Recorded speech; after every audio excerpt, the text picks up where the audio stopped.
hoje nós vamos falar sobre como nos livrar dos nossos vícios, seja lá qual for.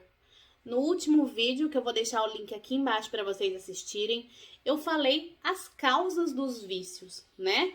E ela basicamente está em conflitos emocionais, em traumas emocionais. A maior parte das pessoas tem algum vício para tentar minimizar suas dores, tá? Existem pesquisas que mostram, por exemplo, que crianças que sofreram traumas e hoje são adultos têm uma maior tendência a terem vícios. No Brasil, uma pesquisa recente mostrou que 1 a cada 4 pessoas estão viciadas em celular. Ou seja, existem diversos tipos de vícios dos mais prejudiciais possíveis, desde consumo excessivo de redes sociais, até excesso de alimentos e até mesmo drogas, sexo, alcoolismo, enfim. Tudo que vai resultar ainda em mais dor. A gente conversou que, na verdade, é uma tentativa dessas pessoas de fugirem da própria realidade. Elas não querem estar presentes, porque o agora, ou seja, vivenciar o momento presente, lhes traz muita dor. E muitas vezes esse presente é uma consequência de dores que vêm de muito tempo atrás. Infelizmente, a sociedade, ela trata essas pessoas com vícios de uma maneira muito punitiva, ou seja, você tenta envergonhar, você acha que aquela pessoa é uma fracassada, que ela escolheu o caminho do vício, mas não é bem por aí. A gente precisa ter um outro olhar sobre este grande problema. E se você está do outro lado aí da telinha e você tem algum vício, é possível, entenda, começar um projeto na sua vida para se livrar desse mal. Nenhum vício traz benefícios para nós. Pode ser que você ache que você tem um benefício imediato, um prazer imediato, mas você sabe que a longo prazo e muitas vezes muito rapidamente você quer consumir aquele vício novamente para tentar se livrar dos seus problemas. Tá? Então, a gente tem que mudar o foco. Quando a gente fala, então, para como combater um vício na sua vida, primeira coisa que você tem que pensar não dá para você que consome 5 vezes ao dia doce, passar a não consumir nada. Isso vai te levar a uma frustração muito grande.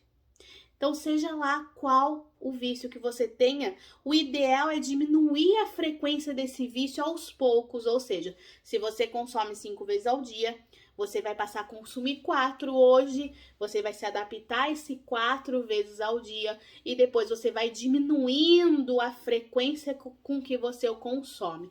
Então, isso é um meio muito interessante da gente começar a eliminar um vício da nossa vida. Segundo ponto importante, a gente tem que eliminar os gatilhos do que fazem com que a gente cometa o ato do vício, né? Se a gente tem, por exemplo, um conflito familiar, então a gente deve, de certa maneira, tentar resolver o problema ao qual nós geramos esse gatilho, né? Então, se é um problema com a minha mãe, a tendência é que eu precise resolver essa questão. É fácil? Não é. Mas a gente fala sempre aqui que um dos grandes objetivos que a gente tem é olhar para nós mesmos. Se a gente não consegue olhar para nós mesmos, a gente não consegue mudar a nossa vida. Então, eu sempre digo que o primeiro passo é tratar essa pessoa que te perturba com amor. Se isso não resolver, tratar com compaixão. E se nada for resolutivo, então a gente deve se afastar. Se afastar não significa abandonar, se afastar não significa não querer mais ver, mas significa se proteger, significa se afastar momentaneamente para você ter tempo de digerir uma situação. Muitas vezes a gente fala que as pessoas sofrem muito por se sentirem em solidão e incompreendidas. Isso não significa que ela está só, mas significa que por mais pessoas que tenham à sua volta, a gente não consegue criar conexões. E isso é mais um passo que a gente tem para se livrar dos vícios. Hoje se fala que apegos sociais, eu não estou falando aqui de apego doentio, mas voltar a ter conexões com pessoas, aprender a falar sobre os seus problemas, aprender a ouvir as pessoas. Isso vai fazendo com que a gente vá se ajustando ao ambiente ao qual a gente vive, à sociedade ao qual a gente vive, e isso vai trazendo melhores possibilidades de escutar, falar e nos equilibrar. Então, isso é muito importante.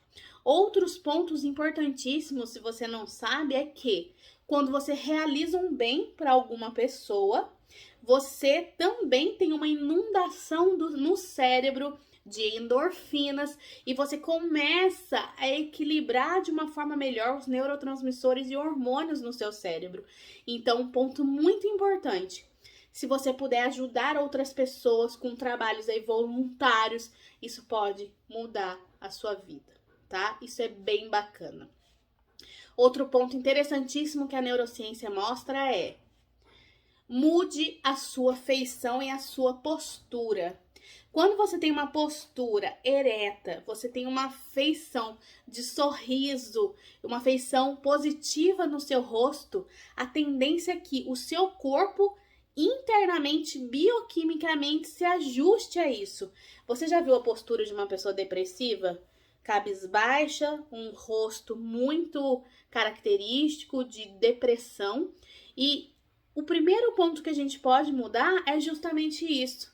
A nossa postura e a nossa feição pode mudar bioquimicamente o nosso corpo, melhorando os níveis de estresse, reduzindo os níveis de cortisol, que é dito o hormônio, que aí consegue ajustar os níveis de estresse do nosso organismo, aumenta inclusive os hormônios sexuais. Já houveram estudos mostrando que pode aumentar a testosterona, a sua feição e a sua postura.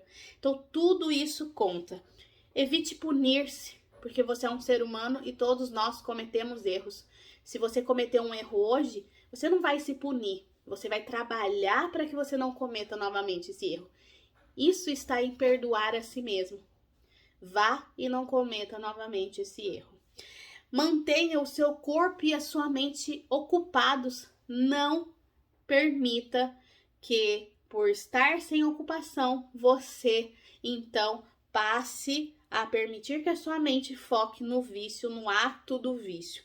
Então, tudo isso é importante para que a gente possa, aos poucos, ir transformando a nossa vida.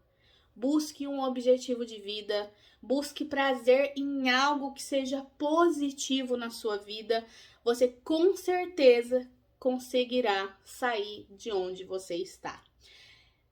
Não se apegue a um mundo que muitas vezes quer te punir por você estar cometendo erros.